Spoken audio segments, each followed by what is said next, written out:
ಕೇಂದ್ರ ಚುನಾವಣಾ ಆಯೋಗವು ಜಾರಿಗೆ ತಂದಿರುವ ಎಸ್ಐಆರ್ ಅನ್ನು ಬಳಸಿಕೊಂಡು ಪಶ್ಚಿಮ ಬಂಗಾಳದ ಮಾದರಿಯಲ್ಲೇ ಕರ್ನಾಟಕದಲ್ಲೂ ಲಕ್ಷಾಂತರ ಜನರನ್ನು ಮತದಾರರ ಪಟ್ಟಿಯಿಂದ ಕೈಬಿಡಲು ಬಿಜೆಪಿ ಸಂಚು ರೂಪಿಸಿದೆ ಎಂದು ಕೆಪಿಸಿಸಿ ಉಪಾಧ್ಯಕ್ಷ ಹಾಗೂ ಪಕ್ಷದ ಎಸ್ಐಆರ್ ಉಸ್ತುವಾರಿ ವಿಆರ್ ಸುದರ್ಶನ್ ಗಂಭೀರ ಆರೋಪ ಮಾಡಿದ್ದಾರೆ.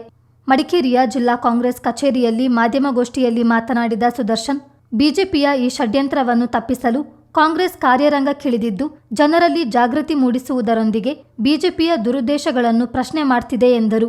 ಬಿಜೆಪಿಯು ಎಸ್ಐಆರ್ ಅನ್ನು ದುರುಪಯೋಗಪಡಿಸಿಕೊಂಡು ಚುನಾವಣಾ ಆಯೋಗದ ಮೇಲೆ ಪ್ರಭಾವ ಬೀರಿ ರಾಜ್ಯದ ಸುಮಾರು 70 ರಿಂದ 75 ಲಕ್ಷ ಮತದಾರರನ್ನು ಹೊರಗಿಡುವ ಪ್ರಯತ್ನ ನಡೆಸುತ್ತಿದೆ ಎಂದು ಆರೋಪಿಸಿದರು. ಇದೀಗ ಜಾರಿಯಾಗಿರುವ ಎಸ್ಐಆರ್ ಹೊಸದೇನಲ್ಲ. ಈ ಹಿಂದೆಯೂ 10 ಬಾರಿ ಎಸ್ಐಆರ್ ಜಾರಿಯಾಗಿದ್ದರೂ ಈ ಬಾರಿ ಬಿಜೆಪಿಯು ಚುನಾವಣಾ ಆಯೋಗದ ಮೇಲೆ ಪ್ರಭಾವ ಬೀರಿ ವಿಶೇಷ ಸಮಗ್ರ ಪರಿಷ್ಕರಣೆ ಎಂದು ಹೇಳಿಕೊಳ್ತಿದೆ. ಬಡವರನ್ನು ಗುರಿಯಾಗಿಸಿರೋದ್ರಿಂದ ಈವರೆಗೆ ಕಾಣದ ಆತಂಕ, ಗೊಂದಲಗಳು ಕಾಣಿಸಿಕೊಂಡಿವೆ. ಯಾವುದೇ ಕಾರಣಕ್ಕೂ ನೈಜ ಮತದಾರರನ್ನು ಕೈಬಿಡಬಾರದೆಂಬುದೇ ಕಾಂಗ್ರೆಸ್ ಉದ್ದೇಶ ಎಂದು ಅವರು ಹೇಳಿದರು.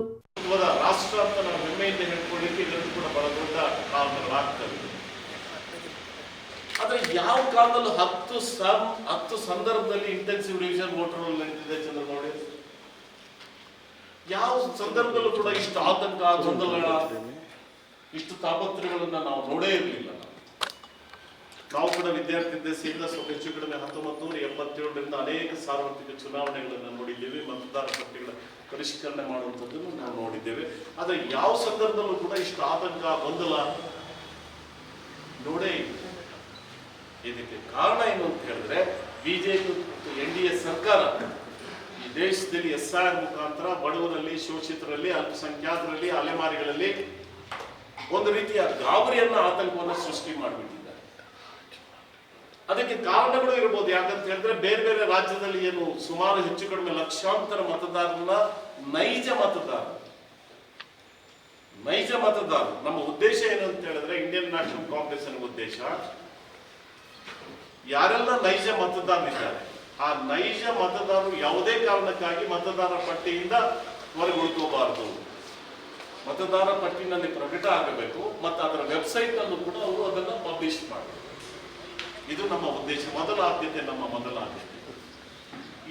ಎರಡನೇ ಆದ್ಯತೆ ಏನು? ಒಂದು ರಾಜಕೀಯ ಪಕ್ಷವಾಗಿ ನಮ್ಮ ಜವಾಬ್ದಾರಿ ಕೂಡ.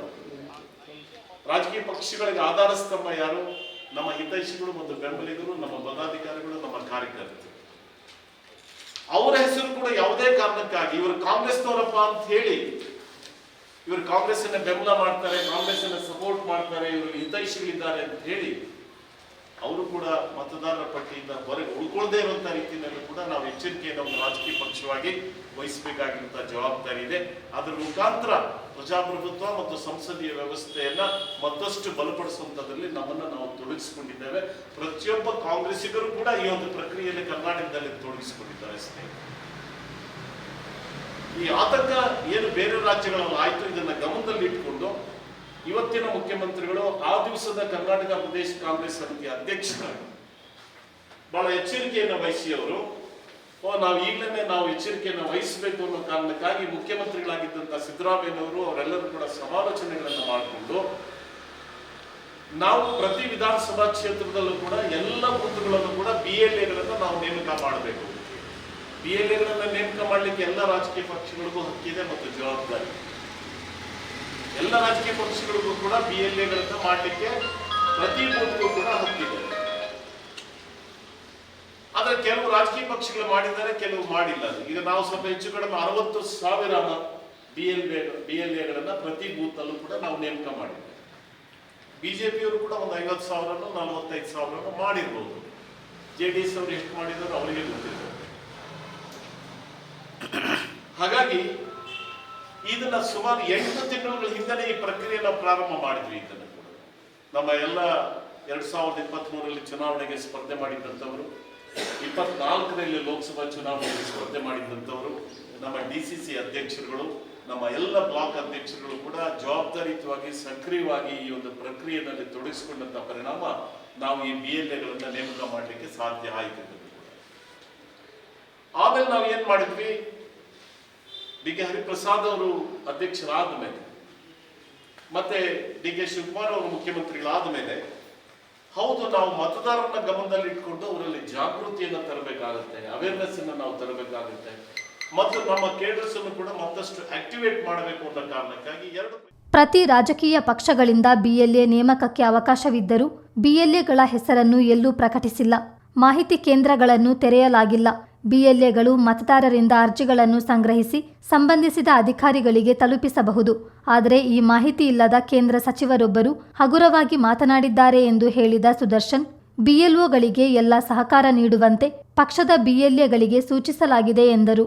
ಸೌಲಭ್ಯ ಕೇಂದ್ರಗಳನ್ನು ಹೆಚ್ಚಿಸಬೇಕು, ಜೊತೆಗೆ ಬಿಎಲ್ಎಗಳಿಗೂ ಸೌಲಭ್ಯ ಕೇಂದ್ರ ತೆರೆಯಬೇಕೆಂದು ಒತ್ತಾಯಿಸಿದ ಅವರು, ನಮೂನೆ ಭರ್ತಿ ಸಂದರ್ಭ ಒಂದೇ ಒಂದು ಸ್ಪೆಲ್ಲಿಂಗ್ ತಪ್ಪಾದರೂ ಅರ್ಜಿ ತಿರಸ್ಕೃತವಾಗಿ ಮತದಾರರ ಹೆಸರನ್ನೇ ಡಿಲೀಟ್ ಮಾಡುವ ಸಾಧ್ಯತೆ ಇದ್ದು, ಇದನ್ನು ಚುನಾವಣಾ ಆಯೋಗ ಗಮನಿಸಬೇಕೆಂದು ಸುದರ್ಶನ್ ಮನವಿ ಮಾಡಿದರು.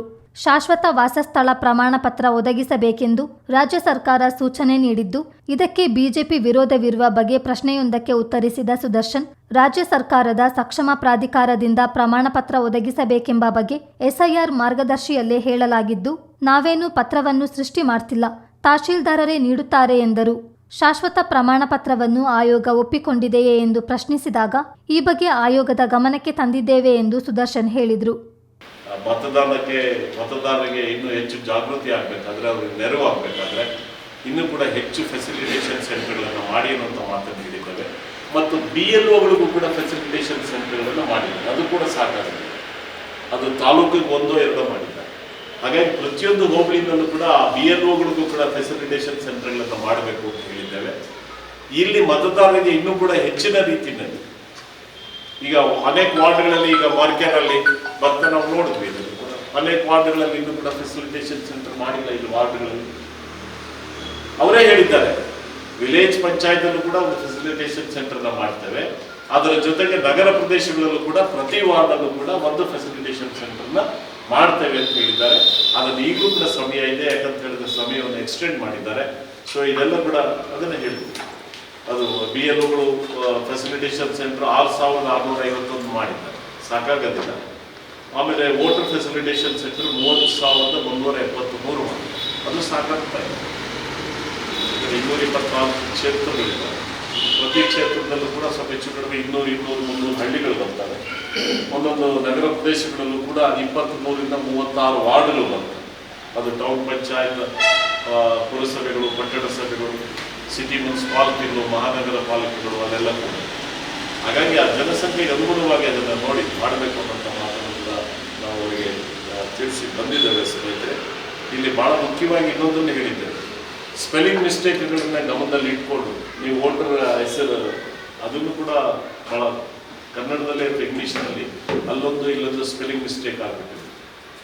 ಸೊ ಇದನ್ನ ಗಮನದಲ್ಲಿ ಇಟ್ಕೊಂಡು ಅದು ಕೂಡ ಡಿಲೀಟ್ ಆಗೋ ಪಾಸಿಬಿಲಿಟೀಸ್ ಇರುತ್ತೆ.